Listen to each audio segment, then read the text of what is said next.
Welcome to Third Eye Roll, where ancient wisdom gets decoded, demystified, and occasionally roasted. I'm Dr. Justine Limos with Scarlett Trilia, here to serve up Vedic insights, spiritual real talk, and a healthy dose of side-eye. Each episode, we're diving into Vedic astrology, Ayurveda, Tantra, and the weird beauty of being human, with segments like cosmic, current events, story time with the Vedas and Shastras, WTF is that? And a mystic mic drop to leave you lit. No gurus, no fluff, just the good stuff.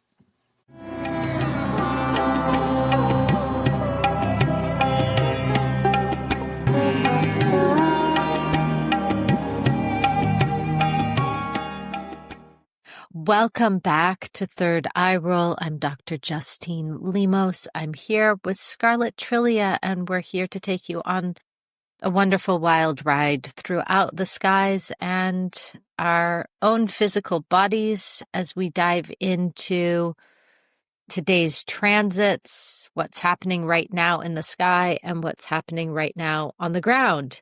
How are you? I feel like I'm somewhere in between the ground and the sky right now. Whatever that means. It's a good place to be. It's a good place to be. There's a lot going on. There is a lot going on. We're just right after this powerful solar eclipse that happened in a place in the sky known as Uttara Falguni. Of course, we're right after the fall equinox. I heard that it's technically today, which is also supposed to be the day of the Rapture. Did you hear about that? Sure. Is it the Rapture right now? I heard something about that. Yeah. I mean, yeah. I guess I didn't make it into the Rapture. I guess not. Or maybe I did. I don't know. I didn't know that Raptures got scheduled on like specific dates. Tuesday, the 23rd of September, 2025 is not the way I met. I thought the Rapture was a little bit You thought it was a little spontaneous? I thought it was a little more spontaneous. I thought it was a little bit beyond the confines of like one calendar, you know? But apparently, also, I didn't know that the equinox could just fall on any old day. So today is theoretically the equal day night moment and the Rapture. We did come just like a big news, a bonus thing going on. We did just come out of this partial solar eclipse. There's a lot of transits happening. The Western astrology zeitgeist is up in arms about Mars entering Scorpio, but by our calculations, we're a few months away. So, yeah, like that's also confusing. So hold up there. Hold up. Everyone's like, I'm feeling the power. I'm like, that's something else. Sorry. Hate to break it to you, but that's not what's happening. But cool. It's cool. Mars in Scorpio is going to feel great when it actually happens, which is not right now. Also, I think we're going to have to schedule this for I think I'm going to like foreshadow a future episode where I'd like to return to some of the longer term transit themes around Saturn and Saturn's transits. Sure. And I'm only bringing that up now because Saturn did have that direct aspect on this recent eclipse. On the eclipse. Yeah, absolutely. And so some of the collective themes, even the Rapture, actually, is my favorite theme of the day. Yeah, apparently you're really feeling this Rapture. I am. I mean, like I said, I'm somewhere between Earth and the sky, and maybe I'm just maybe I'm in it. Maybe I'm enraptured right now. I think you are. I think I am. If you don't hear from me later, you'll know. So, I looked this up because, I just needed some more what we call schema on this. And actually a South African pastor claimed that Jesus will return on September 23rd to 24th. We've got a window. It's a window. Okay, there's more time. 2025. Okay. And there's more time. Apparently social media is blowing up about this. So that's probably how you've heard about the Rapture. That's how I heard about the Rapture. Yeah. Yeah. But I mean, there's some pushback on this because there are biblical passages that says no one knows the day or hour. So, it might not be rapturing today. Okay. But maybe tomorrow. This kind Maybe of tomorrow. remember when the world ended in 2012 and also the year 2000? It's 2000. But also the end of the Mayan calendar. My music pick for today is Deltron 3030. 3030. Hey.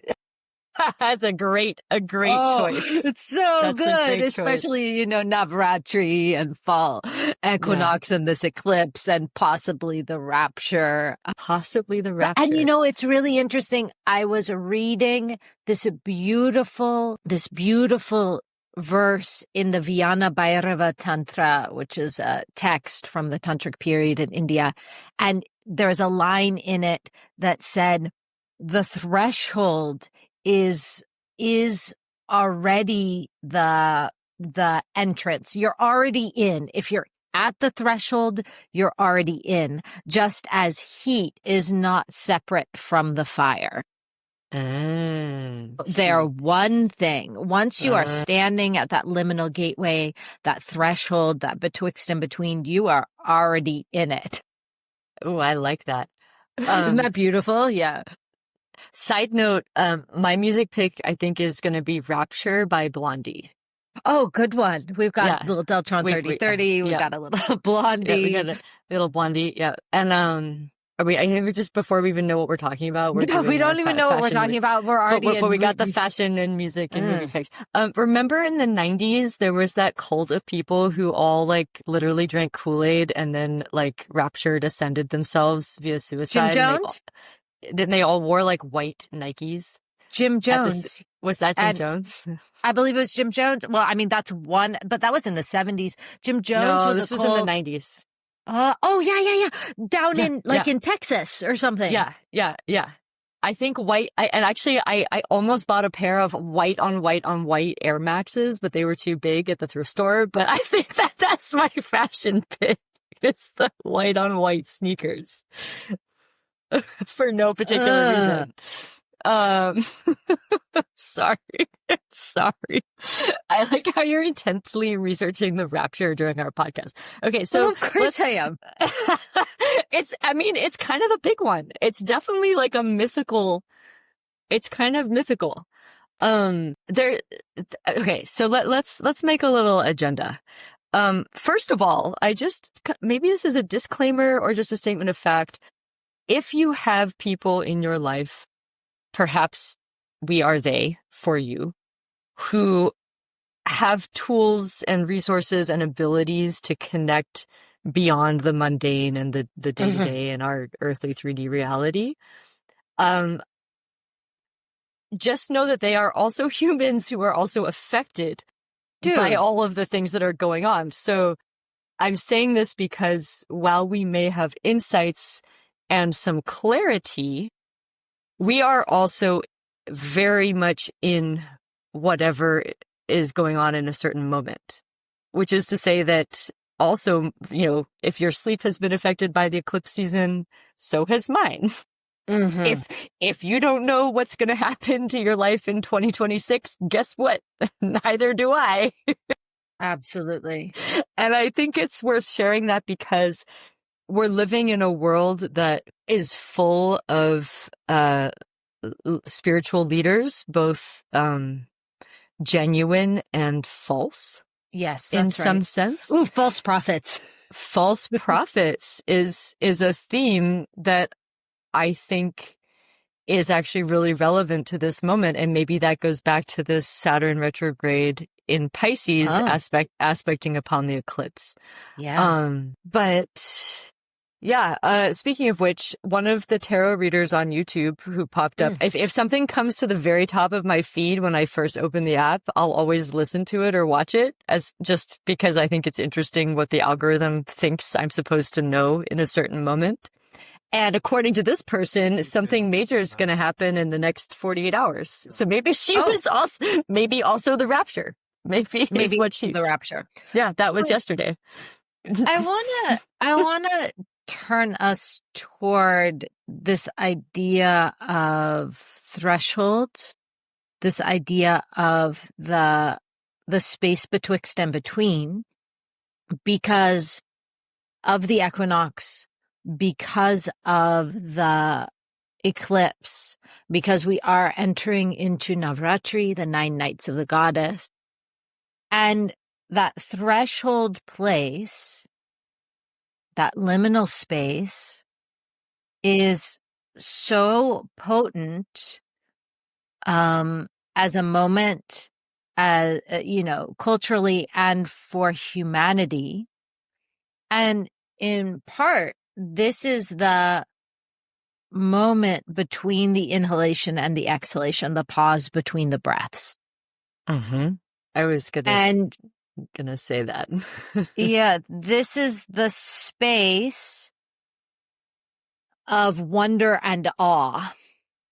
And that threshold space before thought returns is a consciousness, is Bhairava, is that space that could be called Shiva. It's the gap before pleasure becomes craving, or when awe stops your mind. There's also the space between the construct of time. Yes. And another way of describing that experience or even phenomenon that you're speaking to is when you are in the space between binary opposites, the tension that exists, the tension that underlies manifest 3D reality is softened. Uh-huh. And I mean, that's Durga. Durga is the archetype who sits at the threshold between ultimate and relative reality in one sense. And it is she who is tough, who rides the tiger between the knowing that everything is everything. And really, from the perspective of quantum physics, we're all one undifferentiated bliss ball. And also, we are living in relative reality where separation appears. And this is why Durga has 10 arms and has every instrument and every weapon to deal with every circumstance. And she sits on her tiger with just a little crescent moon smile in perfect equipoise between the ultimate reality and relative reality. And she sits right there at that threshold. She who is tough, she who is the guardian of that threshold. Because if we fall too far into the idea that we are all one differentiated bliss ball and reality does not exist in the way that it appears, we might not really be ready to bend the matrix, and the bus might run us over if we step in front of it. In fact, I'm pretty damn sure that it will run us over if we step in front of it right now. And yet, at the same time, the bus doesn't exist and we don't exist. It's a lot to hold. And I was, and to your point about teachers holding space, we sit at that threshold even perhaps more intensely. All day, every day. All day, every day. And then, I just came out of a very intense 3-day Panchakarma, Ayurvedic Panchakarma, 4-day Ayurvedic Panchakarma, where I was working with one client intensively for many, many, many, many hours every day to offer them an intensive purification, rejuvenation, and transformation that they received. And this is very deep and thrilling work.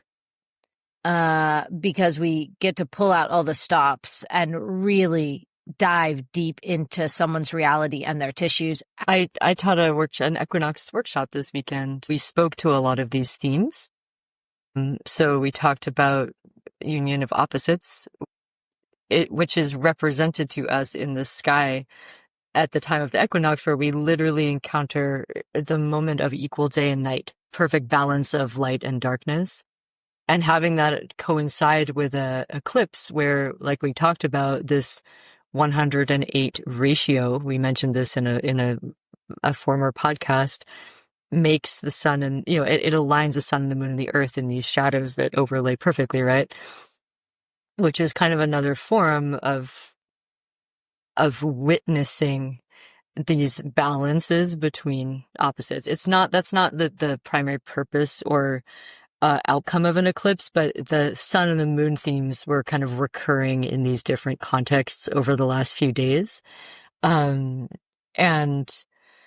we talked about that from also the perspective of divine masculine and feminine principles, which exist within all of us. And that space, that liminal space that we were just discussing between the breath, between the inhalation and the exhalation, is also a space where we are poised in a moment of balance between our consciousness and our energy, which are represented, masculine and feminine. We've talked about these themes a lot, but it's a very beautiful but very intense time. I think that there are individual and collective transformations occurring in this moment that are extremely powerful. Extremely powerful. Extremely powerful. And I also, it's quite interesting that the definition and consolidation or attempted consolidation of rigid binaries of masculinity and femininity are some of the most publicly contested, up for grabs definitions and discourse in our culture, in Western culture at the moment. Mm-hmm. I mean, the macrocosm and the microcosm. That's right. Are always interacting. And we could say that our 3D social experience that we're having as a collective, like as a nation or even as a global society, is a microcosm of the universal macrocosm. Correct. Or we could also say that what's going on in our society around us is a macro reflection of the harmonization that we have to constantly work to balance inside of our own microcosmic reality. Mm-hmm. And both and. It's both and. And that's why you don't show up for practice once. That's why you show up for it's a life. Practice all is coming. Practice all is coming. It takes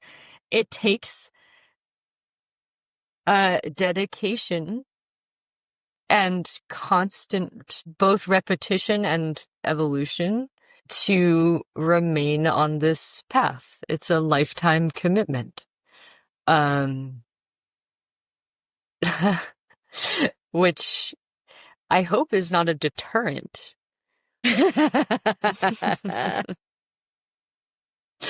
But once you start, you kind of just have to keep showing up. Yeah, it's a funny day to be giving a podcast because it really is, isn't it? So shall we talk a little bit about Navarātri that we're coming into? I think we should talk about Navarātri, and I think that maybe the bridge or the segue is when we speak about divine masculine and feminine, and we've mentioned this before, we've talked about Shiva and Shakti, Purusha and Prakriti, which are the same concepts. And when we begin to talk about the goddess or archetypes of the goddess, we are referring to Shakti in these embodied forms, mythical embodied forms. And I think that's the segue is we're coming in. So, and just to back up, there's just so much going on right now. So this last fortnight that just ended with the new moon on Sunday, Mm-hmm. which was also the eclipse, which is essentially also the equinox, was the ending of Pitru Paksha and the beginning of Navarātri. That's right. Right? Which is the Yes. fortnight of the goddess. 9 nights of the goddess. That's 9 nights. That's true. Yeah. And now we're in that. What is, and I'm going to just hand it over to you to speak to that. So we're basically, we're looking at different forms of the goddess, which are all forms of Shakti. Well, forms specifically, well, there are two different ways of looking at Navaratri. One is that there are 3 nights for each form of Durga, Lakshmi, Saraswati, and that is surely true. And then there's another way to look at Navaratri, which is that they're all nights of forms of goddess Durga. So both are true. But there's some interesting things that happen through Navaratri. So Navaratri, these 9 nights of the goddess, move through the planetary cycles and also move through our nervous system. And so the first night, which was last night, is Shilaputri. And Shilaputri is the daughter of the mountain. And this is this form of Durga, or this goddess, who is the daughter of the mountain or daughter of the mountains, is the root goddess. And she is connected to the moon, to ventral grounding. And this is like polyvagal safety and stillness and baseline co-regulation. The next night is Brahmacharini, the ascetic god. And she's barefoot, she's ascetic, she practices with tapas, with heat. And this is Mars. This is the sympathetic focus. Mobilization of energy, but it's contained. It's our fight impulse turned to devotion. The third night, we move to Chandraganta, Venus, ventral mobilization. This is she who rides into battle.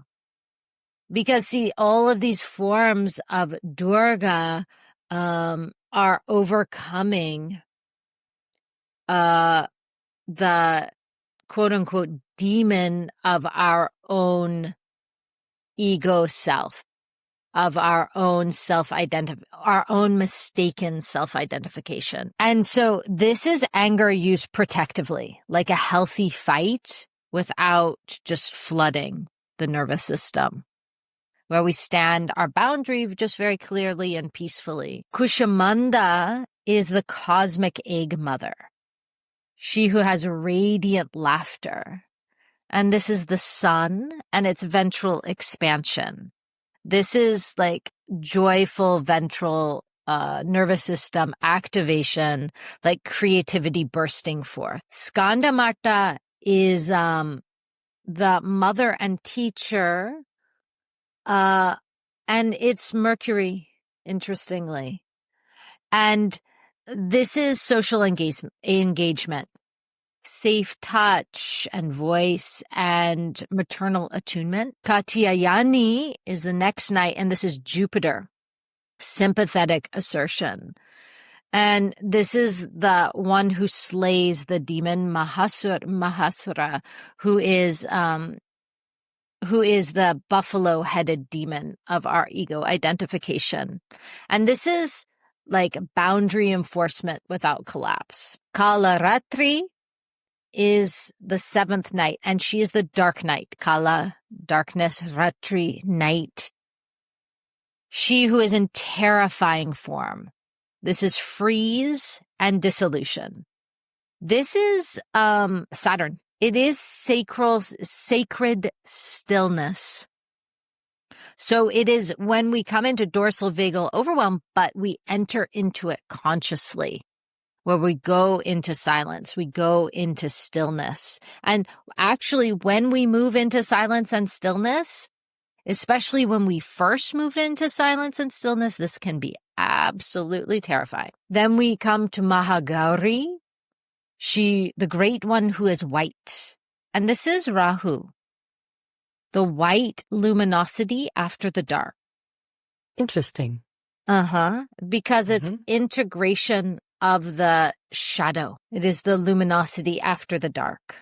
It is nervous system reset after we go into the deep freeze of Saturn. Then Siddhidatri is Ketu, which is transcendence, the bestower of siddhis and mystical grace. And this is integrated state, ventral, sympathetic, dorsal, harmonized, and it is flow and mystical awe. So the arc is we begin grounded, we mobilize fire, we touch the shadow, Saturn and Rahu, and then we end in transcendence with Ketu. And so these are the 9 nights of the goddess, interpreted through the lens of the planets, which are widely accepted as 9 nights of the goddess, 7 visible planets plus the 2 shadow planets, Rahu and Ketu, making 9, and then overlaid with some understanding from polyvagal nerve therapy, which is not traditional, but that's what we do. I love it. That's what we do.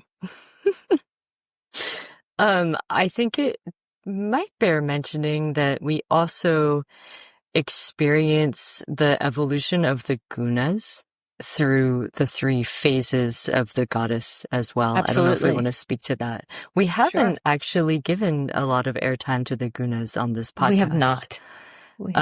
Should we just do that right now? Yes. Or is this too much? Yeah. Yes. Okay. See, this is why we don't make plans, because I'm gonna let you also explain that in this same context, unless you would like me to. No. Okay. So there are 3 gunas or qualities. There's also a system of 24 gunas, but we'll talk about those 3 main gunas. And those gunas are tamas, that which is contained or stuck or inert, not moving. It's like the container, the pot, the clay pot of the lamp. The color is black. Color is black. And this corresponds to the first 3 nights of Navarātri, whose goddess is Durga, Kali. This is darkness and heaviness. And in the first 3 nights of Navarātri, Durga and Kali are invoked to burn through tamas, darkness and fear and sloth and confusion. And, sometimes we need darkness that's more dark than dark to swallow up our darkness. Sometimes we need a fierce anger that's more angry than our anger to swallow up our anger. And this is where these practices, all the way through South Asia, up through, Asia proper, down into Polynesia, we have these appearances of very fierce deities. We do all over the world, but here in particular.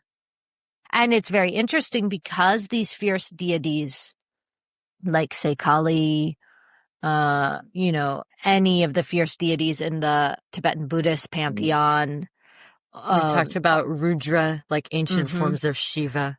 They example. all tend to be dancing. They tend to have the tongue out. They tend to be twisting the body, twisting the shoulders and the hips, which will, if we imitate those stances posturally, release our psoas and release our throat. When a child goes into a tantrum, they do something very clever. They lie down on the floor and they kick their legs and they turn their head from side to side. They're literally releasing the emotion from getting stuck in their psoas and in their throat. Instead, we just freeze up and shove it into our throat and into our psoas. And then when we're 45, we have a blown out back. Yeah. And we have a throat that sounds like Gavin Newsom's. And for context, the psoas is related to our reptilian brain and our mechanisms of fight or flight. And our throat chakra, what just came to mind, I was just talking about music with one of my colleagues, and she mentioned the group Primal Scream. Yeah. Which can go on our cultural relevant list for the day. But that's kind of what we're talking about, where we are not permitted to scream in normal social context. When you come to my Panchakarma, you can scream all you like. Scream. In fact, I will energetically pull a scream out of you if it is appropriate. It would probably be appropriate, but like say in a city like London, you can't just willy-nilly be screaming whenever you want because... Well, people do. They're just coded as insane. That's true. Right. Although even the coded as insane folks in the city are not doing as much screaming as you would hear in, say, California. Right. Because we let it hang out at least a little bit in California.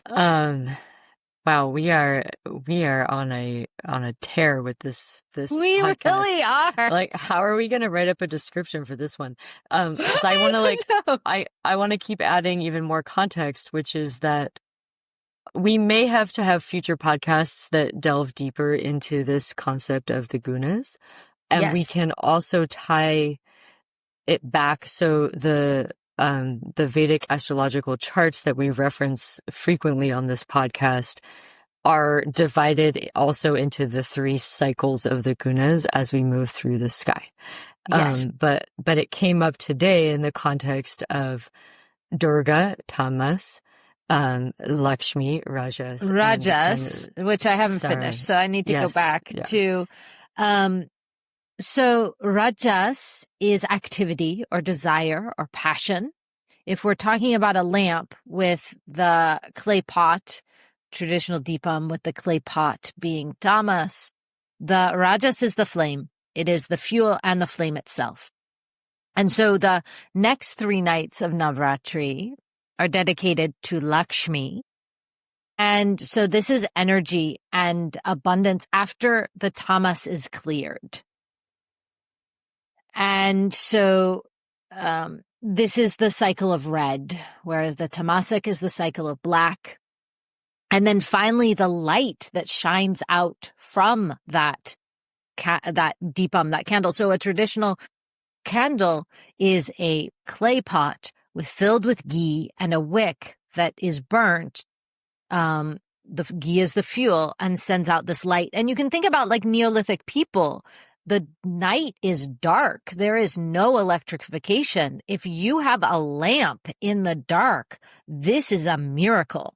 This is a miracle. And it is no wonder that Hatha Yoga Pradipika 14th century text is called Light on Yoga of the Sun and the Moon, or that Iyengar borrowed the name of his book Light on Yoga from Hatha Yoga Pradipika, because a lamp is like, really think about it. If you are, hunter-gatherer, or Neolithic, you have a campfire maybe, but then if you have a lamp, it's portable. You can carry the light with you. So this is very potent magic to carry fire and carry light. So the 3rd phase of Navaratri is dedicated to Saraswati, clarity, light, and balance. And Saraswati is honored for knowledge and refinement and pure awareness. This is from chaos to luminous stillness. So through this cycle, we dissolve tamas, we channel rajas, and we rest in sattva. And so this is Durga into Lakshmi, into Saraswati. This is a purification of the gunas in the mind, in the body, in the nervous system.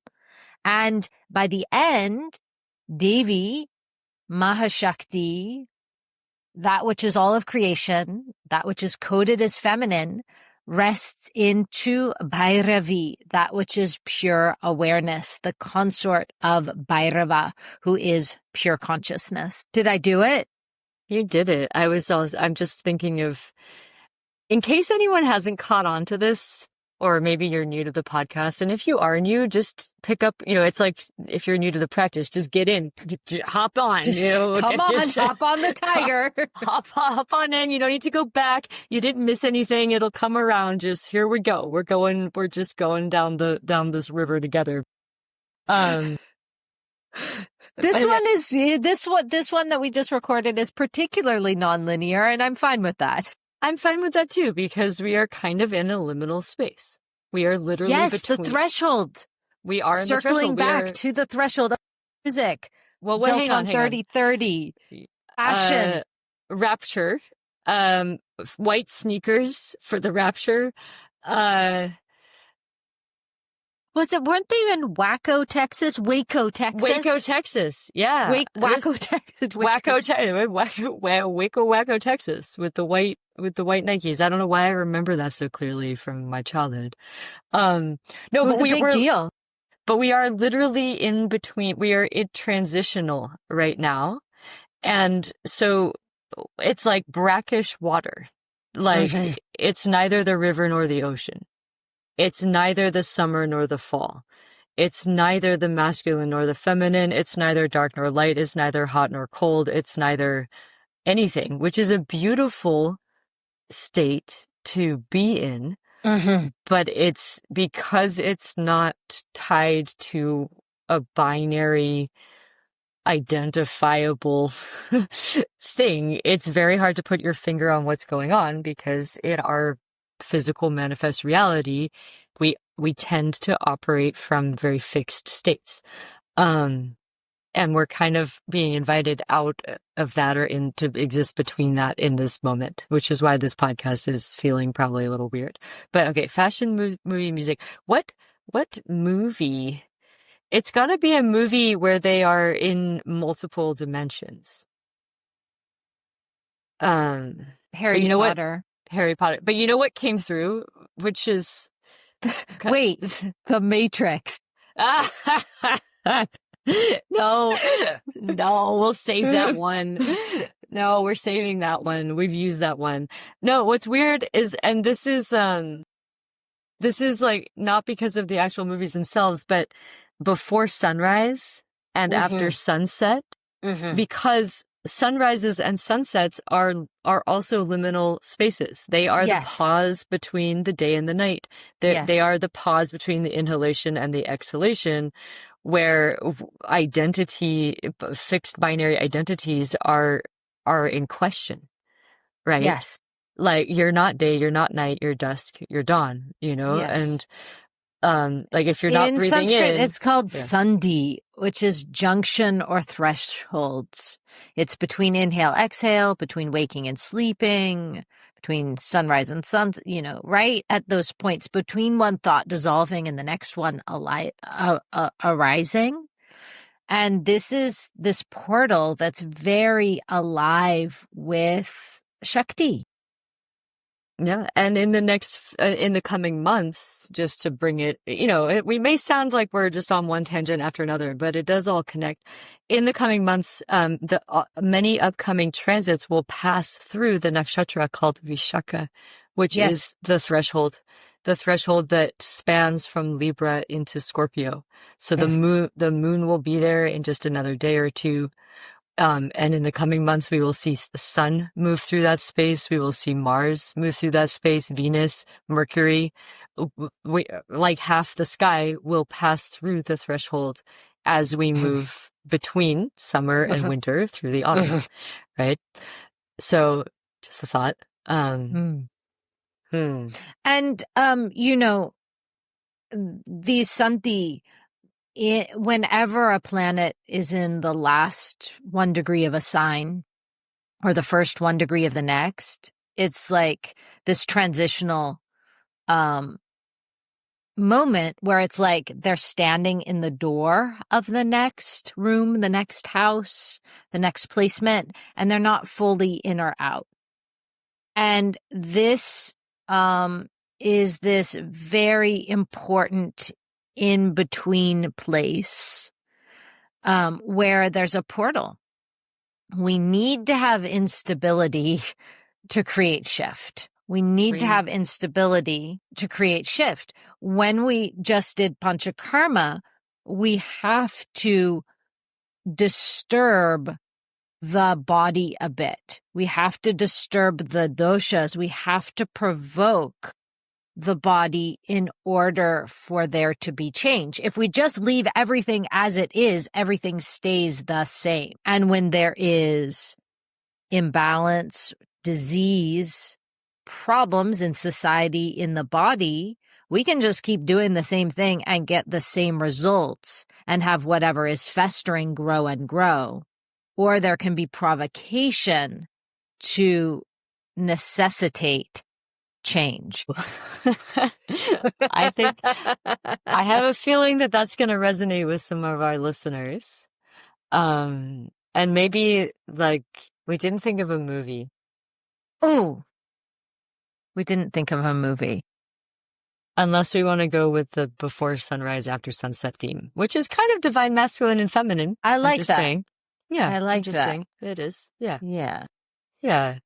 I think that being asked to sit in a liminal stage of your life, whether it's hours, days, weeks, it might be weeks at this moment, of kind of not knowing, is something that we are not invited to do in a kind of standardized way by our society, but is actually incredibly natural. And we've talked about this in so many different ways. We talk about Gandantas, we've talked about eclipses, we've talked about transitions, we're talking about thresholds. These are all aspects of that. And I think if there was ever a time to just give yourself permission to just be in the throes of change without knowing what, it's like, somebody described this really well recently. It's like when a butterfly is emerging from a cocoon and it's still kind of sticky. Yeah. I actually said this to somebody the other day. It's like, you're going to bust out of there, but you might have to like kind of struggle out of the cocoon a little bit. It's like That's there's like right. bits and pieces of it stuck to you, and you got like, we're kind of in between, like shaking it off, or being in a state of metamorphosis is incredibly weird, but essential, right? And I think that in so many ways we're experiencing that as a collective right now. And even our great anchors, interestingly, our great anchor planets that move slowly, like Saturn, is in retrograde, right? And moving into a threshold degree of Pisces over the next few months. Jupiter is about to be at 29 degrees in Gemini in the next few weeks. So even our big great anchor planets are also in the threshold. Yes. There's a crack in everything. That's where the light gets in. Leonard Cohen. Leonard Cohen. What song is that? What's the name of the song? What's the name of the song? If you said it, I would know it. But that's a nice. Oh, yeah. That's a nice song for this. Right. Although I think going with Primal Scream is. I like Primal Scream. So way to recommend. I got to look up. But I'll just close out with this one. What's like a great song to. Oh my goodness. Ooh, right. Moving on Up is the top played Primal Scream song on Spotify. That's a nice theme. Moving on up. If you want to upgrade, that means inevitably you have to let go of the things that are not That's right. Like, yeah, that you're outgrowing. That's so right. You kind of do have to move on up and out. Okay, I like that one. I like that too. That's good. Okay. I mean, we could for movie. It could be like Kill Bill. Ooh. Okay. Righteous battle. It could be Kill Bill. Fight response. Oh my goodness. All right, I think we've done it. If you Om Namah Shivaya. Om Namah Shivaya. We'll be back next week with more fun. Okay, bye. That was